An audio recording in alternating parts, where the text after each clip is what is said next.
Hey, what's up? Chaz here. We are in Antwerp, Belgium. It is a couple days before Tour of Flanders, and we have the amazing opportunity to hang out at the Movistar mobile service course. We're gonna get a walkthrough of what goes on behind the scenes to get this Pro Tour team ready for one of the biggest monuments of cycling. Right now, we are gonna walk through Iván Cortina's race bike with Carlo from the SRAM Racing Development Team.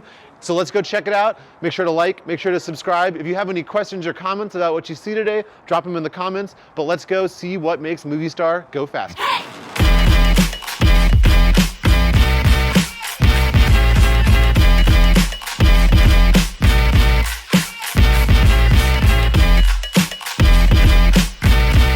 I've got my man Carlo, who works with SRAM Racing, and he supports all of the Pro Tour teams that race in Europe, right? Yeah, correct. Hello, everyone. You can see they got all the team bikes in the back, they got everything, but right now we have Iván Cortina's race bike, and Carlo's gonna walk us through the speed machine. So here we have the Canyon Aeroad. So Canyon is providing the team with their lightest and most aero bike they have.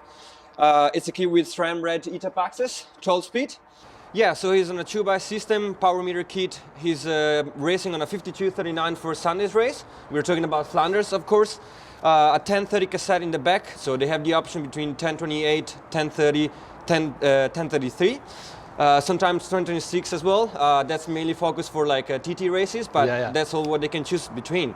So they have up to 5 different chainring options in the front and about 5 different cassette options in the rear, and they mix and match them for whatever suits them for that specific race. Everything is compatible with each other, so yeah.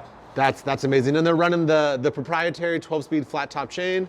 Yes. It's got the core power meter built into the crank right here that integrates directly with the head unit, whatever head unit they're riding, so they can track their power. So this is a pretty standard setup. All of the stuff we've talked about is stuff that's available to the consumer, but there are a couple things that they do to make it a little faster, right? Yeah, we do. And when we talk about specific for drivetrain, we're talking about like ceramic bearings into the bottom brackets. Okay, and is that something that the consumer, the average rider, can also upgrade? Of course, yeah. And this is something that came from the Pro Tour teams asking for that extra little bit of speed, the marginal gains, and it's developed on the Pro Tour team level, and then it finally comes down to what the consumer can get, right? Yeah, yes, they look for every like single watt that they can gain, and so even if it's 1 watt, why not to take it? So this is the part that I really want to talk about, the most important part in my mind. What kind of wheels are they running? What's going on? So at the moment for the setup for Sunday race will be like the Zipp 303 Firecrest. It's tubeless, hookless, so everything you'll probably need to be on a lower pressure, and that will make you faster. But this is a huge deal because traditionally, professional cycling on the World Tour level has always been tubular.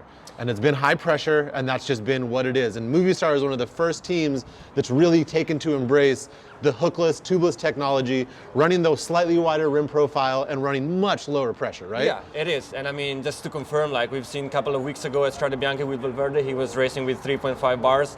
So this is pretty low, and you know, especially also as you said, Movistar has been one of the first team like embracing this concept, but as well it's the longest team running ever. So it's, you know, the transaction was a little bit not easy, I would say, but once the riders were trying it, like they were just blown away from like how much faster they could be, and you know. And how did you get them to make that change? Did you actually physically take them out and like show them the difference? Yeah, I mean, we showed them data. We showed them like, you know, at first just like use the presentation, but I would say like the best deal was like get them on a bike, get them on tubeless, first run, coming back, switch to tubeless, do the second run, and they were just coming back with a big smile. Yeah, because it really is faster. The TSC system, being able to run a lower tire pressure, especially for something like Flanders or Paris-Roubaix where there's cobbles, it just makes the riders faster. But they're not always racing on, they don't always run the 303 Firecrest. What other Zipp wheels do the Pro Tour teams generally use? As we said, like similar for the gearing, they have the option. So usually they train on 303S and then switching like to 303 Firecrest.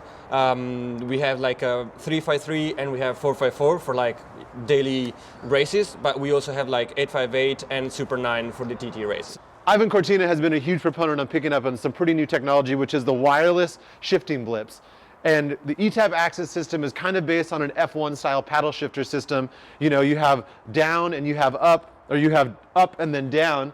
And then to shift the big ring, you would hit both of them at the same time.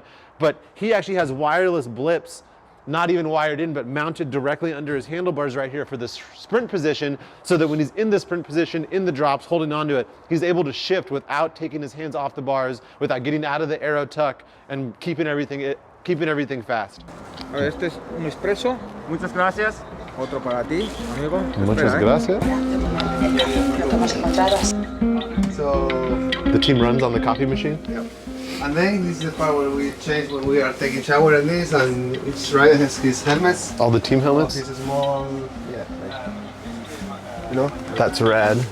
aero helmet, normal helmet, with shoes. We have the most important thing The most important thing, what is it? is this,